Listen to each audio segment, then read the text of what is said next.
Hello നമസ്കാരം. പവിത്രം സീരിയലിൻ്റെ വരാനിരിക്കുന്ന ഒരു സൂപ്പർ എപ്പിസോഡിൻ്റെ സ്റ്റോറിയാണ് പറയാൻ പോകുന്നത്.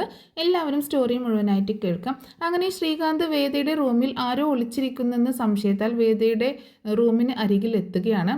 എന്നാൽ അകത്തേക്ക് കയറാൻ സമ്മതിക്കാതെ വേദ ശ്രീകാന്തിനെ തടഞ്ഞു നിർത്തുന്നുണ്ട്. അപ്പോൾ ആ സമയത്ത് ശങ്കരനാരായണൻ അവർ രണ്ടുപേരും വഴക്ക് കൂടുന്നത് കേട്ടുകൊണ്ട് അങ്ങോട്ടേക്ക് വരികയാണ്. അച്ഛനെ കണ്ടതും ധൈര്യപൂർവ്വം ശ്രീകാന്തിൻ്റെ മുമ്പിൽ ഭീഷണി മുഴക്കുന്നുണ്ട് വേദ. നിങ്ങൾക്കെല്ലാം അകത്തിരുന്ന് സംസാരിക്കാം. ഞാൻ വിക്രമിൻ്റെ വീട്ടിൽ നിന്ന് വരാനുണ്ടായ കാരണം ഉൾപ്പെടെ എല്ലാം പറയാം. ഇത് പറഞ്ഞതും ശ്രീകാന്ത് ആകെ ഭയത്താൽ മുഖമാകെ മാറുന്നുണ്ട്. അച്ഛൻ്റെ മുമ്പിൽ വിളിച്ച് വേദ എല്ലാം വെട്ടി തുറന്ന് പറയുമോ എന്നൊരു ഭയം. അതും പറഞ്ഞ് വേഗത അകത്തേക്ക് കയറി കഥ കടക്കുകയാണ്.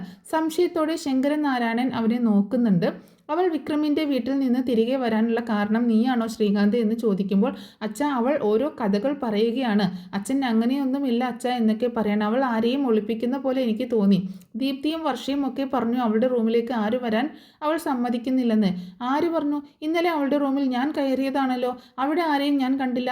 അതെ, ആരെങ്കിലുമൊക്കെ വന്നാൽ അവൾക്കാണ് ഒളിപ്പിക്കാൻ പ്രയാസം. ആ സമയം ശ്രീകാന്തിനോട് ശങ്കരനാരായണൻ ചോദിക്കുന്നുണ്ട്, നീ എന്താ ഉദ്ദേശിക്കുന്നത്? വിക്രം എവിടെയാണെന്ന കാര്യം വേദയ്ക്ക് അറിയാം. അവളെല്ലാം അറിഞ്ഞുകൊണ്ട് തന്നെയാണ് സംസാരിക്കുന്നത് എന്ന് പറയുമ്പോൾ അതെങ്ങനെ നിനക്കറിയാം? അച്ഛാ, അവൾ നമ്മൾ വിചാരിക്കുന്നത് പോലെയല്ല. അവൾക്ക് എല്ലാത്തിനും തൻ്റെ ഇടമുണ്ട്. അങ്ങനെ വിക്രമിനോട് ഒരു ഇഷ്ടമുണ്ടെങ്കിൽ അവൾ ഒരിക്കലും ആ വീട് വിട്ടു പോരില്ലല്ലോ. അങ്ങനെ അത്രമാത്രം അധപ്പതിച്ചിട്ടില്ല. വിക്രമിനെ എന്ന ഒരു കൊലയാളിയെ ഒളിപ്പിക്കാൻ മാത്രം അത്രയ്ക്കൊന്നും വളർന്നിട്ടില്ല വേദ എന്നും പറഞ്ഞ് ശങ്കരനാരായണൻ റൂമിലേക്ക് പോവുകയാണ്. എന്നാലും ശങ്കരൻ്റെ മനസ്സിൽ എന്തൊക്കെയോ സംശയങ്ങളുണ്ട്. വേദ ഇന്നലെ റൂമിലേക്ക് കയറിപ്പോയപ്പോൾ വേദയുടെ വെപ്രാളവും ആ ഒരു കട്ടിലിൻ്റെ ചുവട്ടിൽ കിടന്ന കഞ്ഞിപ്പാത്രവും എല്ലാം ആലോചിക്കുമ്പോൾ ശങ്കരൻ്റെ മനസ്സിൽ എന്തോ ഒരു സംശയം തോന്നുകയാണ്. അങ്ങനെയാണെങ്കിൽ വേദ എങ്ങനെ വിക്രമിനെ ആ വീട്ടിൽ ഒളിപ്പിക്കും? ഞങ്ങളുടെ എല്ലാവരുടെയും കൺമുന്നിലൂടെ അവനെ എങ്ങനെ അവൾ റൂമിൽ എത്തിച്ചിട്ടുണ്ടാകും? അങ്ങനെ ഒരിക്കലും വരാൻ വഴിയില്ല. ഒരു പക്ഷേ വേദയ്ക്ക് അറിയാമായിരിക്കും വിക്രം എവിടെയാണ് ഒളിച്ച് താമസിക്കുന്നത് എന്നുള്ള കാര്യം. അങ്ങനെ ഓർക്കുകയാണ്. അങ്ങനെ പിറ്റേ ദിവസം ശ്രീകാന്ത് തൻ്റെ സംശയം വർഷയുടെ അച്ഛനുമായിട്ട് സംസാരിക്കുന്നുണ്ട്. അച്ഛൻ അപ്പോൾ തന്നെ പറയുന്നുണ്ട്, ഞാൻ പറഞ്ഞല്ലോ അവൾ എന്തൊക്കെയോ നമ്മളിൽ നിന്ന് ഒളിക്കുന്നുണ്ട്. ഒന്നല്ലെങ്കിൽ അവളുടെ റൂമിൽ അല്ലെങ്കിൽ മറ്റെവിടെയോ അവൾ അവനെ ഒളിപ്പിച്ചിട്ടുണ്ട്. അതെ, ഈ അടുത്തായിട്ട് അവൾക്ക് അങ്ങനെ ഒരു മാറ്റം വന്നത്. അവളുടെ റൂമിലേക്ക് ആർക്കും ചെല്ലാൻ വയ്യ. ഏതു സമയം അവൾ റൂമിൽ ഇരിപ്പാണ്. പിന്നെ അതുമല്ല, അവൾ രണ്ടുപേർക്കുള്ള ഭക്ഷണമൊക്കെ എടുത്തുകൊണ്ടാണ് റൂമിലേക്ക് പോകുന്നത്. വർഷയാണ് ഈ സംശയം എന്നോട് പറഞ്ഞത്. അങ്ങനെയാണെങ്കിൽ അവളെ സൂക്ഷിക്കണം. അവളെ നിനക്കറിയാമല്ലോ, അവൾ പഠിച്ച കള്ളിയാണ്. അവൾ വിക്രമിനെ ഒളിപ്പിക്കാനും എന്തായാലും അവൾക്കറിയാം. അവൻ ഒളിപ്പിച്ചിട്ടുണ്ടെങ്കിലോ അല്ലെങ്കിലോ അവൾക്ക് അറിയാം അവൻ എവിടെയാണെന്ന്. അതുകൊണ്ടാണ് അവൾക്ക് ഭയങ്കര കൂളായിട്ട് നമ്മളോടൊക്കെ സംസാരിക്കാൻ പറ്റുന്നത്. എന്തായാലും ശ്രീകാന്തേ, നിൻ്റെ വീട്ടിൽ തന്നെ അവനുണ്ടെങ്കിൽ അവനൊരു പാഠം പഠിക്കണം. വെച്ചേക്കരുത് അവനെ എന്ന് പറയുന്നുണ്ട്.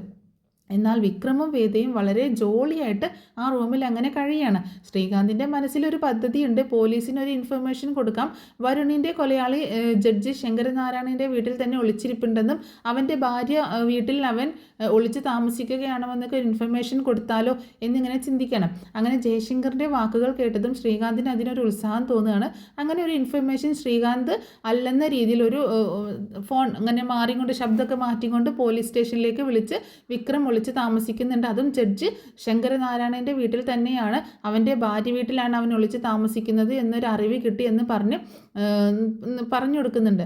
അങ്ങനെ അവിടെ അവൻ ഒളിച്ച് താമസിക്കുന്നുണ്ട് എന്ന് കിട്ടിയ അറിവ് വെച്ചിട്ട് പോലീസുകാർ പിറ്റേ ദിവസം വീട് സെർച്ച് ചെയ്യാൻ വേണ്ടി വരുന്നുണ്ട്. അങ്ങനെ ശങ്കരനാരായണൻ്റെ അടുത്ത് ചെല്ലുമ്പോൾ ആ വീട്ടിലെത്തുമ്പോൾ കോളിംഗ് ബെൽ അടിക്കുമ്പോൾ ശങ്കരൻ തന്നെയാണ് വന്ന് വാതിൽ തുറക്കുന്നത്. പോലീസുകാരെ കാണുമ്പോൾ ചോദിക്കുന്നുണ്ട്, എന്ത് വേണം? അതെ സാറേ, ഒരു ഇൻഫർമേഷൻ കിട്ടിയിട്ടുണ്ട്.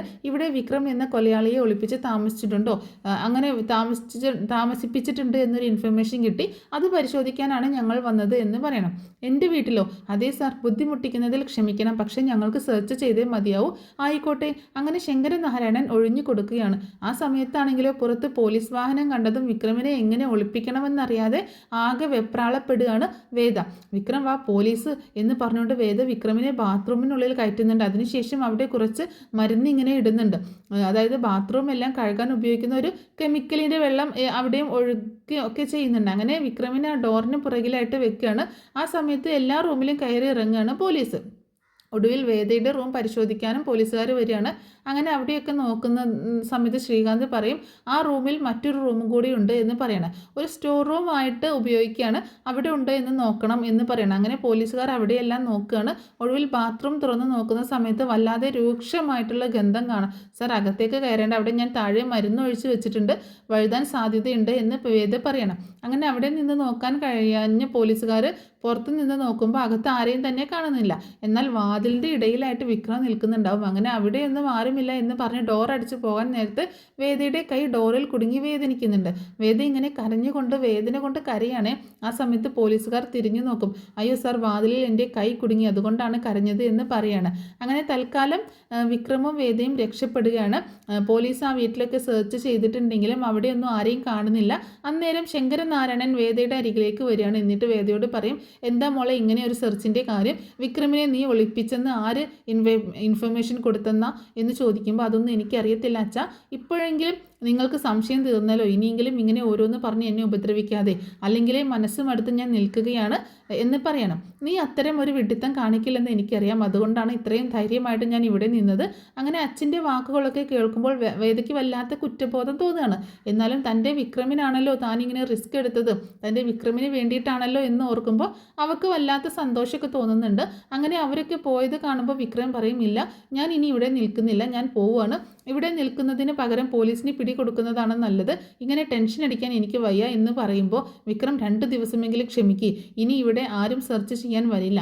പോലീസ് വന്നപ്പോൾ കണ്ടില്ലല്ലോ, എൻ്റെ പാതി ജീവൻ അങ്ങ് പോയി, ഇവിടുന്ന് എങ്ങാനും നിന്നെ പിടിച്ചിട്ടുണ്ടെങ്കിൽ പിന്നെ നിൻ്റെ അവസ്ഥയാണ് ഞാൻ അപ്പോൾ ആലോചിച്ചത്.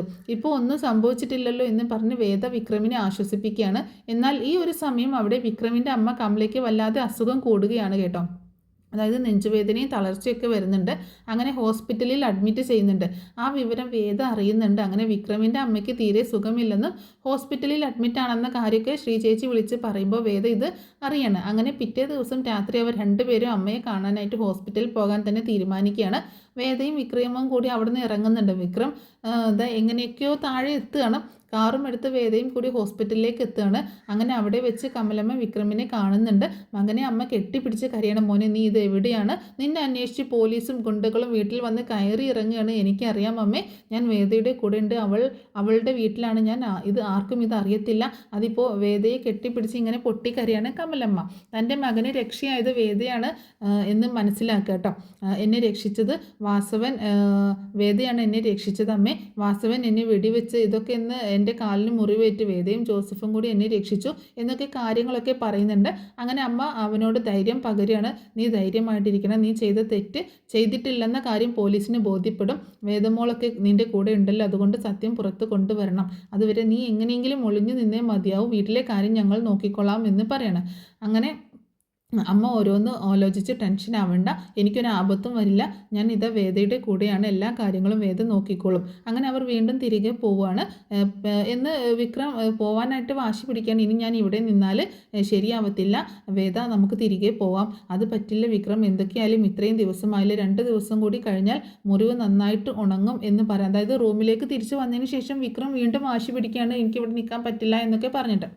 അപ്പോൾ 2 ദിവസം കഴിഞ്ഞാൽ മുറിവ് ശരിക്കും ഉണർന്നു, അപ്പോൾ എന്തെങ്കിലുമൊക്കെ ചെയ്യാമെന്ന് പറയുമ്പോൾ എന്തെങ്കിലുമൊക്കെ ചെയ്യാമെന്ന് പറയണം. അങ്ങനെ വീണ്ടും 2 പേരും സംസാരിക്കുമ്പോഴാണ് ദീപ്തി പുറത്ത് നിന്നിട്ട് വിക്രമിൻ്റെ സൗണ്ട് കേൾക്കുകയാണ്. വേദ, വിക്രം എന്നിങ്ങനെ ദീപ്തി ഇങ്ങനെ ചെവി ഓർക്കുന്നുണ്ട് കേട്ടോ. അതായത് വേദയും വിക്രം കൂടി സംസാരിക്കുന്നത് ദീപ്തി ചെവി ഓർക്കണം. എന്നിട്ട് ഡോറിൽ തട്ടുകയാണ്. വിക്രം അന്നേരത്ത് ബാത്റൂമിൽ ഒളിക്കുന്നുണ്ട്. അങ്ങനെ ദീപ്തി റൂമിൽ കയറിയിട്ട് ആ ബെഡിൽ ഇരിക്കുകയാണ്. എന്താ ദീപ്തി പതിവില്ലാതെ എൻ്റെ റൂമിൽ നിന്ന് ചോദിക്കുമ്പോൾ, എന്താ ചേച്ചിയുടെ റൂമിലേക്ക് ഞാൻ വരാൻ പാടില്ലേ, അങ്ങനെ എന്തെങ്കിലും ഉണ്ടോ? ഒന്നുമില്ല, ഇപ്പോഴും നീ വിശ്വസിക്കുന്നത് വിക്രം വരുണിനെ കൊന്നെന്നാണോ എന്ന് ചോദിക്കുമ്പോൾ, അല്ലാതെ പിന്നെ എല്ലാവരും തെളിവുകളെല്ലാം വിക്രം ചേട്ടനെതിരാണ്, എല്ലാ തെളിവുകളും ചേച്ചിക്ക് വിക്രം ചേട്ടൻ വലുതായിരിക്കാം, ജീവനായിരിക്കാം, പക്ഷേ അതുപോലെയല്ലല്ലോ, എൻ്റെ വരുണിനെ കൊന്നതല്ലേ. ആ സമയത്ത് ബാത്റൂമിൽ നിന്ന് വിക്രം ഇറങ്ങി വരികയാണ്. ദീപ്തി വിക്രമിനെ കണ്ടതും ആകെ ഞെട്ടി നിൽക്കുകയാണ്. ദീപ്തി വിക്രമിനെ ഇങ്ങനെ ഞാൻ ഒളിപ്പിച്ച് താമസിപ്പിക്കണമെങ്കിൽ ഒരിക്കലും വിക്രം ആ തെറ്റ് ചെയ്തിട്ടില്ല, സത്യം എന്താണെങ്കിലും അത് പുറത്ത് കൊണ്ടുവരണം, നീ വിക്രമിനെ സംശയിച്ചിട്ടുണ്ടെങ്കിൽ യഥാർത്ഥ കൊലയാളി മറിഞ്ഞു നിൽക്കുകയായിരിക്കും, നിനക്ക് നിൻ്റെ വരുണിൻ്റെ ആത്മാവിന് ശാന്തി കിട്ടാൻ ആഗ്രഹമില്ലേ, വിക്രം ഒരിക്കലും അങ്ങനെ ചെയ്യില്ല മോളെ, വരുണും നീയും ഒന്നാവുന്നത് ആഗ്രഹിച്ചതാണ് ഞാനും വേദയും എന്ന് വിക്രം പറയുകയാണേ. പക്ഷേ നീ ഒരിക്കലും ഞാൻ അവനെ കൊന്നെന്ന് മാത്രം പറയരുത്, എനിക്ക് അവനെ കൊല്ലാൻ കഴിയില്ല, അവൻ എൻ്റെ അനിയനായിരുന്നു എന്ന് വിക്രമും ദീപ്തിയോട് ഇങ്ങനെ പറയണം. എന്നാൽ ദീപ്തിക്ക് അതൊന്നും മനസ്സിലാവുന്നില്ല. ദീപ്തിയുടെ മുന്നിലേക്ക് വന്ന് വേദ പറയുന്നുണ്ട്, നിനക്ക് മനസ്സാക്ഷി ഇല്ലെങ്കിൽ, നിൻ്റെ വരുണിൻ്റെ കൊലയാളിയെ കണ്ടെത്താൻ താല്പര്യമില്ലെങ്കിൽ നീ വിക്രം ഇവിടെ ഒളിച്ചിരിക്കുന്ന കാര്യം എല്ലാവരോടും പറഞ്ഞോ. എന്നാൽ വരുണിൻ്റെ കൊലയാളിയെ നിനക്ക് കണ്ടുപിടിക്കണമെന്നുണ്ടെങ്കിൽ നീ സത്യം മറച്ചു വെക്കണം എന്ന് പറയാണ്. ദീപ്തിയാണെങ്കിൽ ഒന്നും മിണ്ടാതെ തല താഴ്ത്തി താഴേക്ക് പോവാണ്. എന്നാലും ദീപ്തി ഈ കാര്യം ആരോടെങ്കിലും പറയുമോ വേദ എന്നിങ്ങനെ, ഞാൻ ഇവിടുന്ന് പോകുന്നതാണ് നല്ലത്, അതായിരിക്കും നല്ലത് എന്നൊക്കെ വിക്രം പറയുമ്പോൾ ദീപ്തിയാണെങ്കിൽ ആരോടൊന്നും പറയുന്നില്ല. ദീപ്തി നേരെ പോകുന്നത് വാസുവിൻ്റെ അടുത്തേക്കാണ്. വാസുവിനോട് അവൾ സംസാരിക്കുന്നുണ്ട്. വരുണിൻ്റെ യഥാർത്ഥ കൊലയാളിയെ എനിക്ക് കണ്ടെത്തണം, എനിക്ക് ഒരിക്കലും സമാധാനം കിട്ടില്ല. നിങ്ങൾ വിക്രം ചേട്ടനെ ചിലപ്പോൾ കൊന്നിരിക്കാം, കൊല്ലാതിരിക്കാം, പക്ഷെ അതിൽ സംശയം മാത്രമല്ലേ, തെളിവുകളൊന്നും നമ്മുടെ കയ്യിലില്ലല്ലോ, അതുകൊണ്ട് യഥാർത്ഥ കൊലയാളിയെ കണ്ടെത്തണം എന്ന് വാസുവിനോട് പറയണം. ആ സമയം ദീപ്തിയോട് ചോദിക്കുകയാണ്, നിൻ്റെ ചേച്ചിയുടെ ഭർത്താവിനെ രക്ഷിക്കാനാണോ നിൻ്റെ പുറപ്പാട്? എൻ്റെ മകൻ മരിച്ചാൽ അതിൻ്റെ വേദന എനിക്ക് മാത്രമാണ്, അല്ല ഒരിക്കലും അല്ല. വരുണിൻ്റെ കാര്യത്തിൽ ഏറ്റവും വേദനിക്കുന്നത് ഞാനാണ്. വരുണിൻ്റെ മരണം ഞങ്ങൾ ഒരുമിച്ച് ഒരു ജീവിതം സ്വപ്നം കണ്ടതാണ്. ആ സമയത്താണ് വരുൺ ഇല്ലാതായത്. ആ കൊലയാളിയെ കണ്ടെത്തണം. എനിക്കറിയാം വിക്രം ചേട്ടനാണ് കൊന്നതെന്ന് വാസുവൻ സാറിന് ഉറപ്പുണ്ടെങ്കിൽ വിക്രം ചേട്ടൻ എവിടെയാണെന്ന കാര്യം എനിക്കറിയാം. ഇന്നാണ് എനിക്കത് മനസ്സിലായത്. ആ സമയം വാസുവൻ ചോദിക്കുന്നുണ്ട്, എവിടെയാ വിക്രം ഒളിച്ചിരിക്കുന്നത് എന്ന് ചോദിക്കുമ്പോൾ എൻ്റെ ചേച്ചി തന്നെയാണ് വിക്രമിനെ ഒളിപ്പിച്ചത്. അങ്ങനെ അവിടെയുള്ള കാര്യം ദീപ്തി വാസുവിനോട് പറയുന്നുണ്ട്. എന്നാൽ ആ സമയത്ത് തന്നെ വിക്രം അവിടുന്ന് പോവാൻ തുടങ്ങുക കേട്ടോ. വേദ താഴേക്ക് പോകുന്ന സമയത്ത് വിക്രം പറയുന്നുണ്ട്, എനിക്ക് ഇവിടുന്ന് പോയേ മതിയാവും. വിക്രം ആണെങ്കിലും പതി ആ സ്റ്റോർ റൂം വഴി മുകളിലേക്ക് പോയി താഴേക്ക് ഇറങ്ങി വിക്രം അവിടുന്ന് പോവുകയാണ്. റൂമിലേക്ക് വന്ന വേദ വിക്രമിനെ കാണാതെ അവിടെ എങ്ങാനും നോക്കുന്നുണ്ടെങ്കിലും വിക്രം തന്നോട് പറയാതെ രക്ഷപ്പെട്ടു പോയെന്ന കാര്യം അവൾക്ക് മനസ്സിലാവുകയാണ്. ഇനി എന്തൊക്കെ സംഭവിക്കാൻ പോകുന്നത് എന്നൊന്നും അറിയാത്ത ഒരു വിഷമത്തിലാണ്. അങ്ങനെ വിക്രമിനെ വാസുവിൻ്റെ ഗുണ്ടകൾ വഴിയിൽ വെച്ച് പിടികൂടുന്നുണ്ട്. ഒരു വെള്ള ടാങ്കിൽ പിടിച്ച് മുക്കി കൊല്ലാനൊക്കെ ശ്രമിക്കുന്നുണ്ടെങ്കിലും അവിടെ നിന്നെല്ലാം രക്ഷപ്പെടുകയാണ്. അങ്ങനെ വേദയ്ക്കാണെങ്കിലോ വിക്രം എവിടേക്ക് പോയി എന്നറിയാതെ വല്ലാത്ത ടെൻഷനിലാണ്. ഇഷിതയെ വിളിക്കുകയാണ്. ഒരു പക്ഷേ അവിടേക്ക് വിക്രം വരുമായിരിക്കും എന്ന് അവൾ പറയുമ്പോൾ ഇഷിത പോലും ഞെട്ടിപ്പോവുകയാണ്. എവിടെ വിക്രം, പിന്നെ എങ്ങോട്ട് പോയി അറിയില്ല. ഞാൻ താഴേക്ക് പോകുന്ന സമയത്ത് പുറകിലെ സ്റ്റോർ റൂം വഴിയാണ് വിക്രം പുറത്തേക്ക് പോയത്. ഇനി എന്തൊക്കെയാണ് അവ സംഭവിക്കാൻ പോകുന്നത് എന്നൊക്കെ ഓർത്ത് വേദന ഇങ്ങനെ ടെൻഷനോടെ നിൽക്കുകയായിരിക്കും. വിക്രമിൻ്റെ വേദനയുടെ അടുത്ത ആഴ്ച വരാൻ പോകുന്ന ഒരു അടിപൊളി എപ്പിസോഡിൻ്റെ സ്റ്റോറിയാണ് ഈ പറഞ്ഞിട്ടുള്ളത്. എന്നാൽ ആ സമയത്ത് ശങ്കരനാരായണൻ എല്ലാം കാണുന്നുണ്ടാവും കേട്ടോ. വിക്രം അവിടെ നിന്ന് ഇറങ്ങി പോകുന്ന ആ രംഗമൊക്കെ കാണുന്നുണ്ട്. വേദയുടെ റൂമിലേക്ക് വന്ന് ശങ്കരനാരായണൻ ഡോറിൽ തട്ടാണ്. അങ്ങനെ വേദയോട് പറയുന്നുണ്ട്, നീ ഇതുവരെ വിക്രമിനെ ഇവിടെ ഒളിപ്പിച്ച കാര്യം എനിക്കറിയാം. വിക്രം ഇന്നലെ ഇവിടെ നിന്ന് രക്ഷപ്പെട്ടു പോയില്ലേ, അവനെ എത്ര തടഞ്ഞു വെച്ചാലും അവൻ നിൽക്കില്ല മോളെ. അച്ഛന് സത്യങ്ങളൊക്കെ മനസ്സിലായ വേദം ഞെട്ടലോട് അച്ഛൻ്റെ മുഖത്തേക്ക് നോക്കുകയാണ്. അവനെ പോകാൻ സഹായിച്ചത് ഞാനാണ്. അവൻ ഇവിടെയുള്ള കാര്യം എനിക്ക് മുൻപേ അറിയാമായിരുന്നു. ആ ഒരു രാത്രി നീ അവനുമായിട്ട് വീട്ടിലേക്ക് കയറി വരുന്നതും രക്തം പുരണ്ട അവൻ്റെ കാൽപ്പാടുകളെല്ലാം ഞാനെല്ലാം കാണുന്നുണ്ടായിരുന്നു. പക്ഷെ നിന്നെ വേദനിപ്പിക്കേണ്ടെന്നും സത്യം നിൻ്റെ ഭാഗത്തുണ്ടെന്ന് തോന്നിയത് കൊണ്ട് മാത്രമാണ് തൽക്കാലത്തേക്ക് ഞാൻ മിണ്ടാതിരുന്നത്. പോലീസുകാർ വന്നപ്പോൾ ഒന്ന് ഞാൻ പേടിച്ചു. ഈ വീട്ടിൽ നിന്ന് എങ്ങാനും വിക്രമിനെ അറസ്റ്റ് ചെയ്ത് കൊണ്ടുപോകുമോ, അങ്ങനെയാണെങ്കിൽ കൊലയാളിയെ ഒളിപ്പിച്ചെന്ന പേരുദോഷം ഉണ്ടാകുമായിരുന്നു എനിക്ക്. ദൈവം കാത്തു, അവനെ ഈ വീട്ടിൽ നിന്ന് അവർക്ക് കണ്ടെത്താനായില്ല. പക്ഷേ വിക്രം അവൻ എൻ്റെ അടുത്തുണ്ട്. അവനെ ഞാനാണ് രക്ഷപ്പെടാൻ സഹായിച്ചത്. അവൻ തെറ്റ് ചെയ്തിട്ടില്ലെങ്കിൽ അവനൊന്നും സംഭവിക്കില്ല. നീ വെറുതെ ടെൻഷൻ ആവേണ്ട. വരുണിൻ്റെ യഥാർത്ഥ കൊലയാളി കേസ് നീ അങ്ങ് ഏറ്റെടുക്ക്. യഥാർത്ഥ കൊലയാളിയെ നിൻ്റെ ഭർത്താവിന് വേണ്ടിയിട്ട് നീ പുറം ലോകത്തേക്ക് കൊണ്ടുവരാൻ തന്നെ തീരുമാനിക്കുക. അങ്ങനെ ശങ്കരൻ വേദയോട് പറയുന്നുണ്ട്. വേദ തൻ്റെ അച്ഛൻ്റെ മുന്നിൽ പൊട്ടിക്കറിയാണ്. അവളെ ആശ്വസിപ്പിക്കുകയാണ് ശങ്കരനാരായണൻ. എന്നിട്ട് അവൾ പറയുന്നുണ്ട്, അച്ഛൻ എനിക്ക് വിക്രമിനെ ആ വീട് വിട്ട് വരാൻ ഒട്ടും മനസ്സിലായിരുന്നു. വരാൻ കാരണം ശ്രീകാന്താണ്. അതെ, ശ്രീകാന്ത് എന്താ ചെയ്തത്? അതെ അച്ഛ, അങ്ങനെ ഉണ്ടായ സംഭവങ്ങളൊക്കെ ശ്രീകാന്തിനെ കുറിച്ചുള്ള കാര്യങ്ങളൊക്കെ ശങ്കരനാരായണനോട് തുറന്ന് പറയണം. ഇതെല്ലാം കേട്ട ശങ്കരനാരായണൻ എന്ത് തീരുമാനമെടുക്കുമെന്നറിയാതെ ഇങ്ങനെ മൗനം പാലിച്ചിങ്ങനെ നിൽക്കുകയാണ്. അപ്പോൾ ഇതൊക്കെ വരാൻ പോകുന്ന എപ്പിസോഡിൻ്റെ സ്റ്റോറി ആട്ടോ. അപ്പോൾ ഇതിൻ്റെ ബാക്കി തുടർന്നുള്ള സ്റ്റോറി നമ്മൾ ചാനലിൽ പറഞ്ഞ് അപ്ലോഡ് ചെയ്യുന്നതായിരിക്കും.